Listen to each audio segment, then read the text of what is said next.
Om Jnanatirmirandasya Vinanjana Shalakaya Chakshurmilitam Jena Tasmai Sri Gurave Namah Sri Chaitanya Manopistam Sthapitam Jena Bhutale Swayam Rupa Kadamahyam Dadhati Shapadantikam Vandeham Sri Guru Sri Jatapadakamalam Sri Gurun Vaishnavanscha Sri Rupam Shagrajatam Bhagana Laganatan Vitam Stam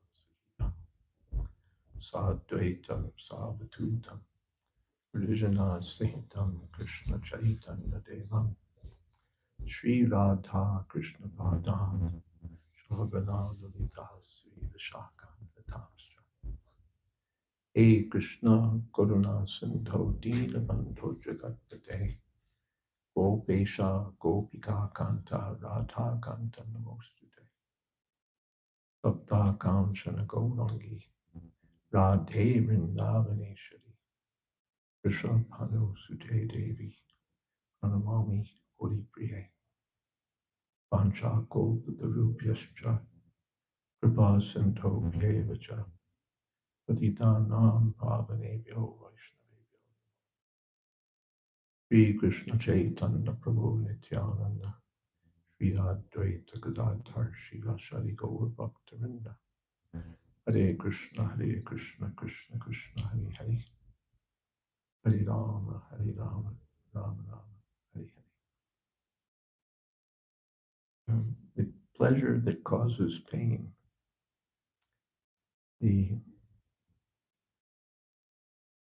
In Buddhist philosophy, could you hand me down the red book? A copy of the red book.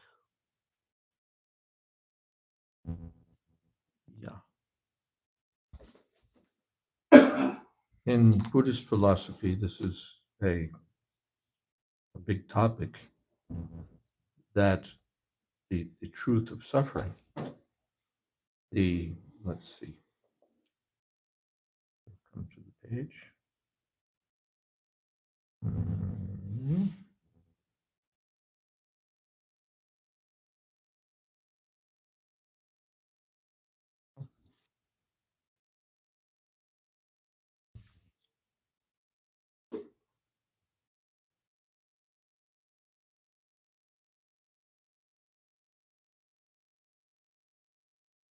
Yes.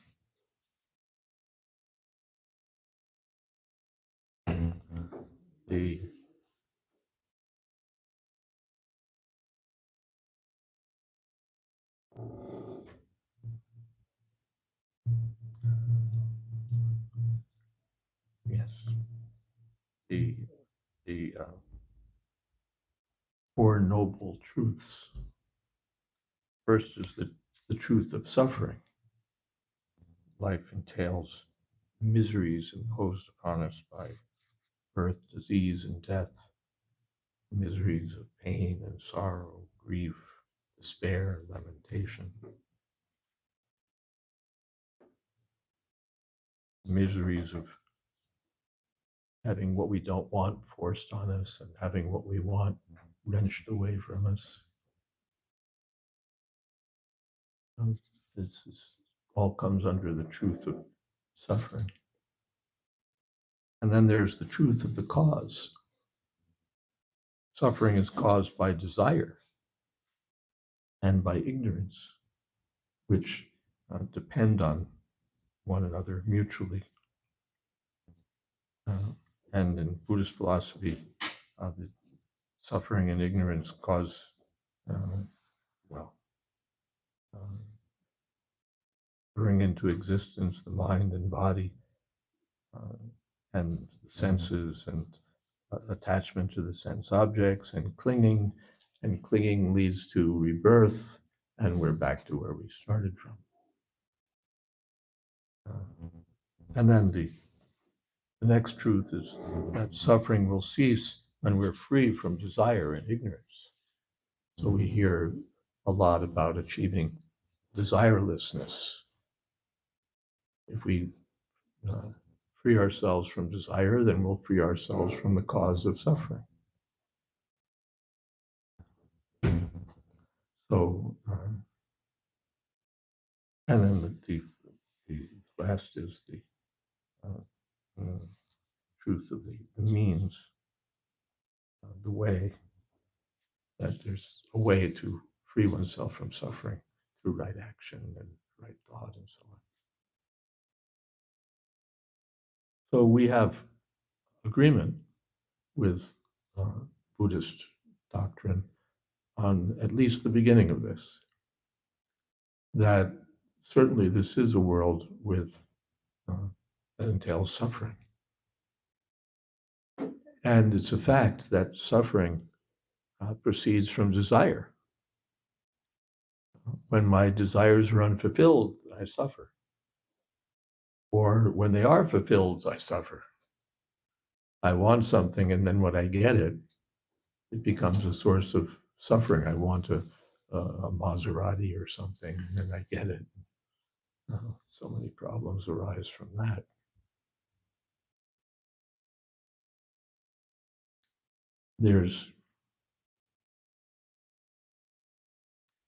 They talk about that right before that, because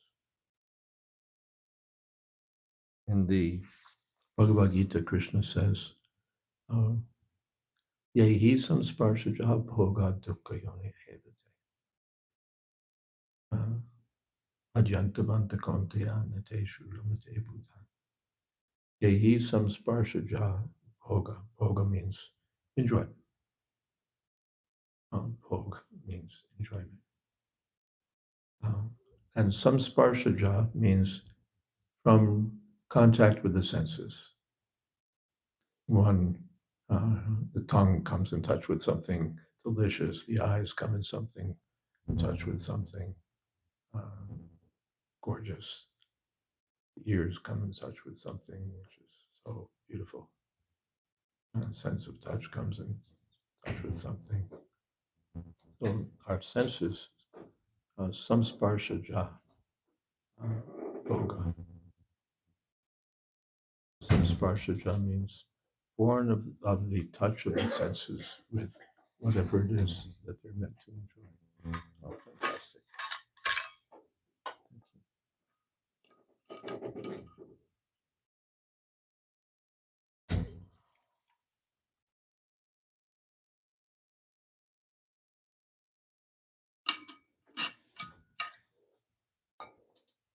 In the enjoyments born of the contact of our senses with their objects are themselves the very sources of distress. That's the secret there.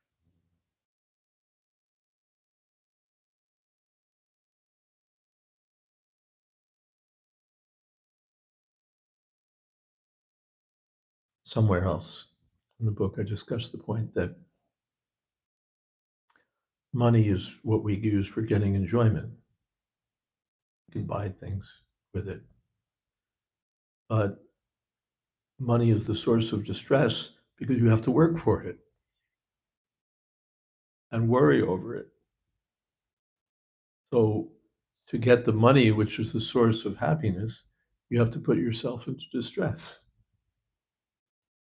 And in fact, there's more distress than there is happiness because I'm bound to work for money, for happiness. I spend my life suffering. That's how things go. I have in my own family, my father died at the age of 55, just from overwork. Just from overwork. He owned his own business, and whether it failed or succeeded was up to him. So he wound up just killing himself practically.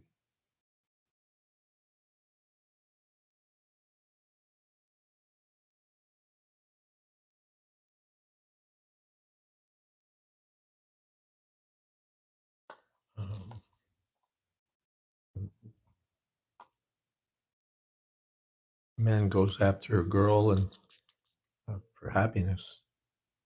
Well, and it turns out to be a source of distress. He kicks him in the teeth.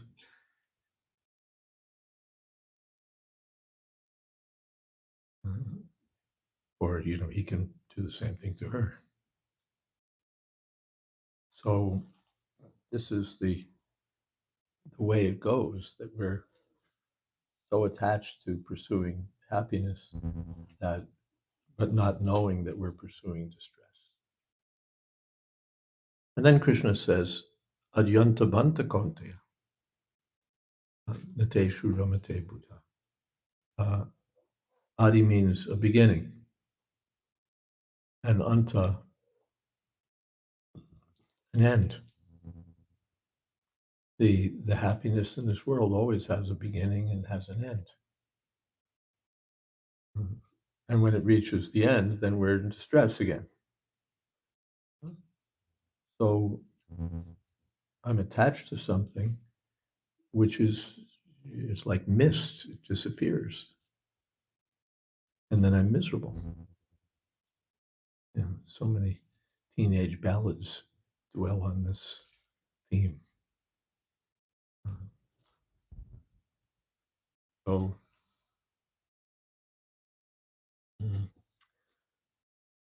so yes, for a person who has his eyes open, this is the way it is. Paradoxically or distressingly, that the very things that I'm doing for happiness become sources of misery.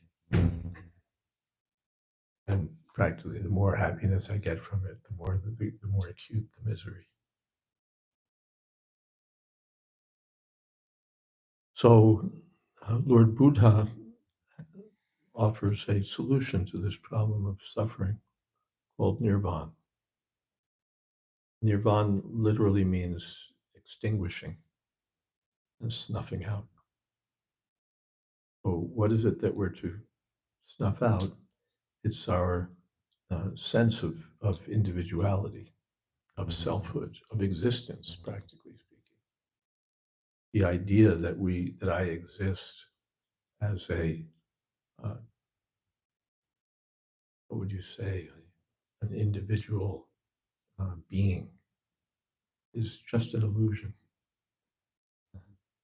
It's just an illusion.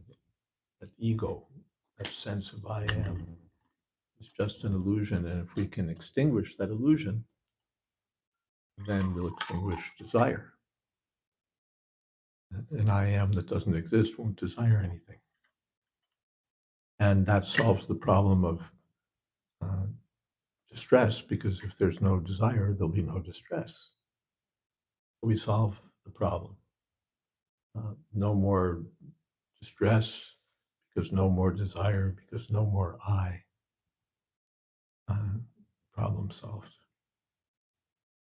Srila Prabhupada referred to this as spiritual suicide. A man is suffering, so he slits his wrists. That does solve the problem. He won't suffer, at least not in this life. But we've ended the suffering at the cost that what most of us would consider an unacceptably high cost.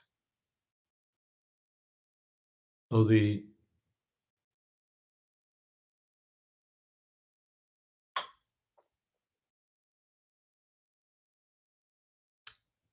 Vedic view, or the Krishna's view, is different. Krishna's approach to solving the problem. He agrees about the problem, that suffering comes from desire. Desire comes from false ego. But Lord Buddha's approach is repudiation of self. The self doesn't exist. All you have to do is realize this. And Krishna's approach is purification of self. Not that I have to snuff out or deny my individual existence, but I have to purify my individual existence. Now I'm identifying with something that I'm not. I'm thinking I'm this body. I'm thinking I'm American or French or German or Spanish or Italian or white or black or you name it. And that's false. And from that false ego comes false desire. I'll be happy, when America wins the football match.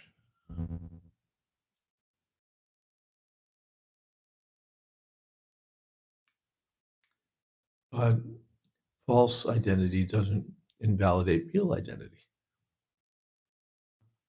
I'm Brahmasmi. I'm an individual conscious being. I'm not this body. I'm spirit soul. And when I identify as spirit soul, then my desires will be transcendental desires. And specifically, the desire to serve Krishna is the eternal desire of the soul. From that desire, we don't get suffering.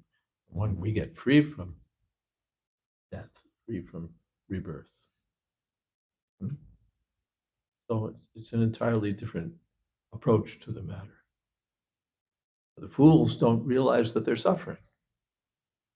In the Bhagavatam, there's a verse that says that the Paramhansas are the highest realized souls. The Paramhansas and the fools are happy. Paramhansas and the fools are happy. And those in between are the ones who are suffering the pangs of material existence. Oh, a few become Paramhansas, most are content to be fools and imagine that they're happy. We saw this is called avaranatmika shakti, the illusory energy by which a suffering person can be suffering to almost any degree and still imagine that he's happy. We used to see when our temple was in its early days at Second Avenue. It wasn't the gentrified area that it is now. We'd see winos living on the streets and so on. And in the winter, you'd see them like gathered around a garbage can with burning refuse in it, and somebody's arm would be in a sling, and they're all battered up from falling all over themselves, and they get patched together at some local clinic, and they're all frowsy and yeah, anyone would say miserable. But there they are, gathered around this garbage can in the winter, and they're singing and they're whatever, because they're so covered by ignorance that they can't see how miserable their situation is. This is called the covering influence of Maya. Covering influence of Maya. And of course the Paramahamsas are free from suffering because they're beyond the bodily concept of life. They're beyond all material dualities. So the Paramahamsas, those who, it said in the Bhagavad Gita,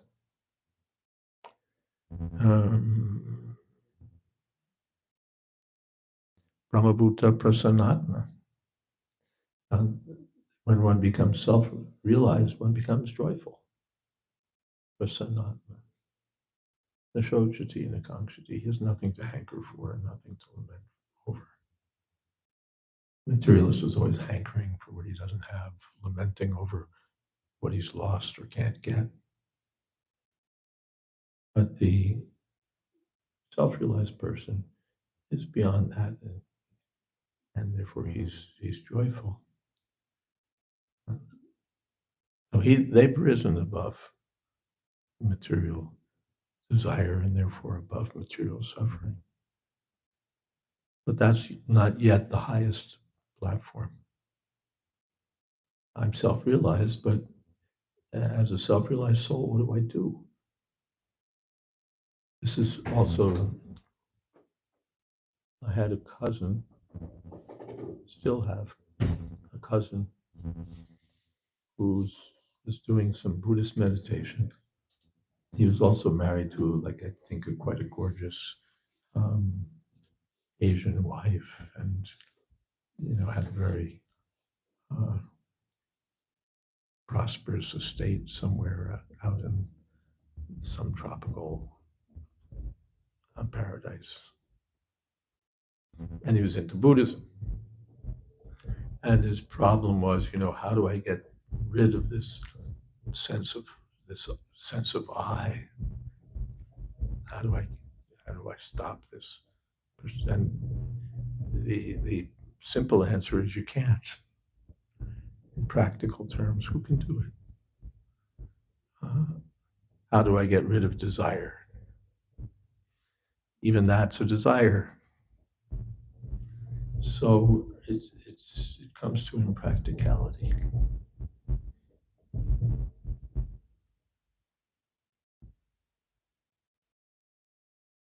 And the followers of the Vedic school who say, well, no, it's not that the self doesn't exist, it's just that it's not personal. Um, we're all the same one truth. We just don't realize that there's only oneness. They have a similar problem. All right, assume I realize the oneness of everything. Now what do I do? I sit there in my chair and say, it's all one, it's all one, it's all one, it's all one. And what do I do? I'll meditate on oneness, and then, I'll fix myself a sandwich or something because, life has to go on. So it's impractical. We can't do anything with it. Everything is one. There's no difference between myself and the wall. But then when I want to leave the room, I can't just merge with the wall and come out the other side. Because although there's this sort of absolute oneness, it's not something that works in this world. There's oneness, but there's individual qualities within the oneness. So the Vedic approach is there has to be activity, and there has to be yes. Once I get free from my false identity, there has to be real identity. Jiver Swarupai Krishna Nityadas. Real identity is that I'm servant of Krishna. And when I'm servant of Krishna, then I have activity, eternal activity, and joyful activity, because Krishna is the source of all pleasure. When I serve Krishna, I enjoy transcendental pleasure. This is practical. Devotees are chanting Hare Krishna and feeling happy because this is one means of connecting with Krishna and serving Krishna. Or any of the activities of bhakti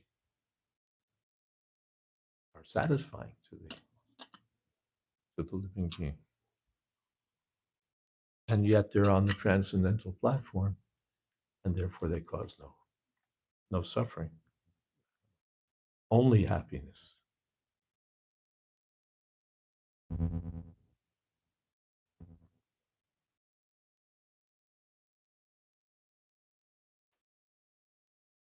Yes, Hare Krishna.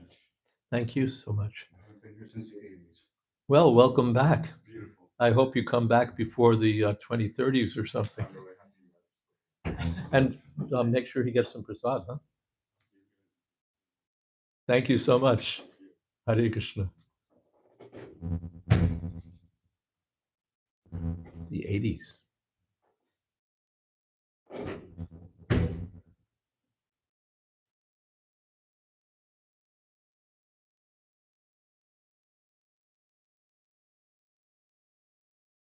Well, that's good enough for now. Any questions?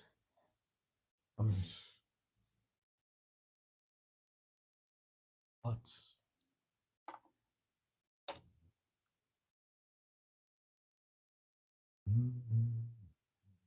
Yes. You were saying, or like, that really amazes me that reminded me what you were saying that there's a perspective of Krishna, and even Krishna says in the Gita, out of millions, one may achieve the perfection, and of those, maybe one, will know me. So just like I wonder, like, why is people that even are interested in self-realization not interested in the highest platform? So I don't know any thoughts on that, or like why are people more attracted to somehow It's losing their another identity? form of sense gratification. Why are people interested in self-realization but not interested in understanding bhakti? Because this is the last point of material consciousness. Just like now, I'd like to be president of my class or head of the corporation, or I'd like to be president. Everyone will say, well, yes, these are great material aspirations. Hmm? These are great material aspirations. Then we say, well, no, none of this is satisfying. Then what do you want? I want to be God.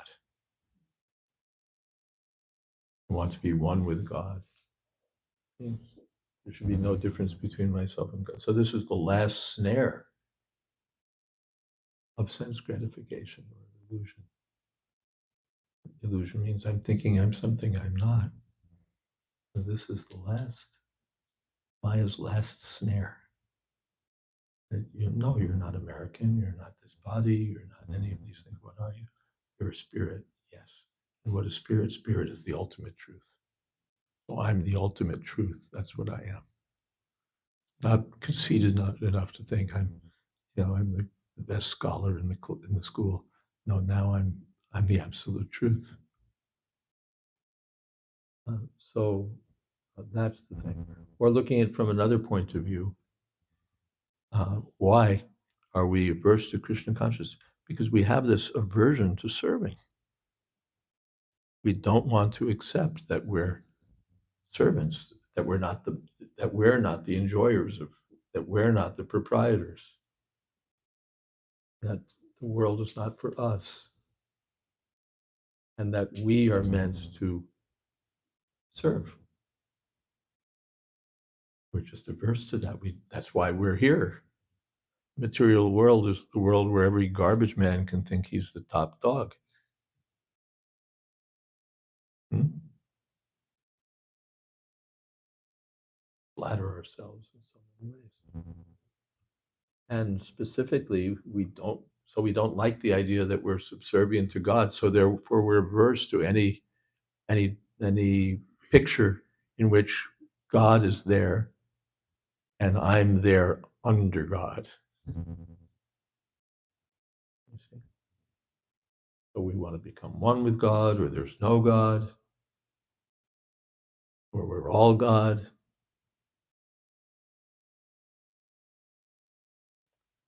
And then while the cat's away, the rats will play.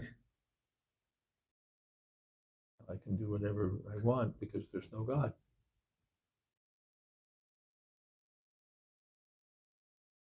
There's in Paradise Lost, Milton's poem, there's a line where Satan says, better to reign in hell than serve in heaven. That's the mentality. Better to reign in hell than to serve in heaven.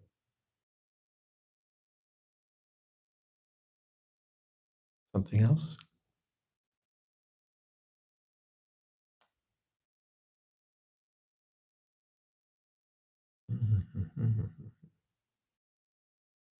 Well, it looks to me like we're at 8 o'clock,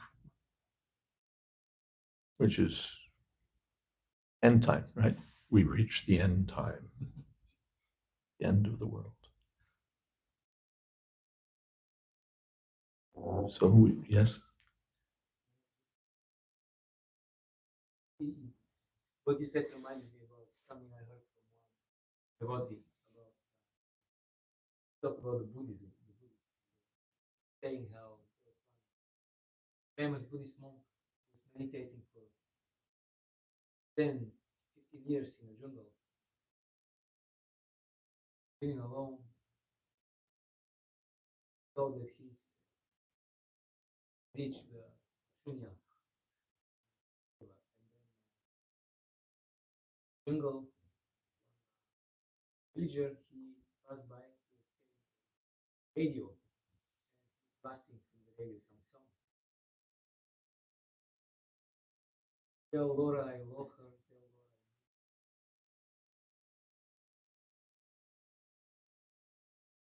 he burst into tears. Passion was broken. He considered that even after so many years in meditation, still Mm. Yeah.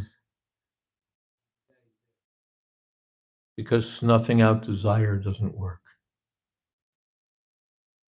Desire is a natural characteristic of the living being.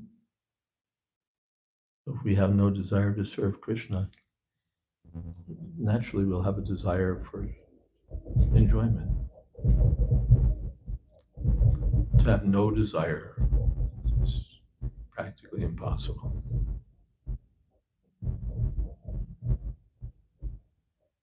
It's becoming desireless. It's like the great, great goal to be achieved, to be free from all desires. Wow. But it's not achievable. But to desire to serve Krishna, that's very easy. Why do we want to do something hard and unnatural instead of the natural? This is the healthy desire. There's the diseased form of desire, and then there's the purified form of desire, healthy desire. This is the healthy desire. Yes, let me desire, but desire to what? Desire to be Krishna conscious and serve Krishna.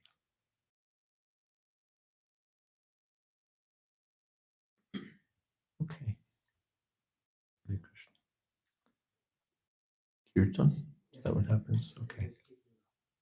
Maharaj, class. Thank you. Thank you. A round of applause, Maharaj. Now the last part of the program, which is dancing yoga. So very fun and happy. So if you can please move Okay. things to the side. To the circle.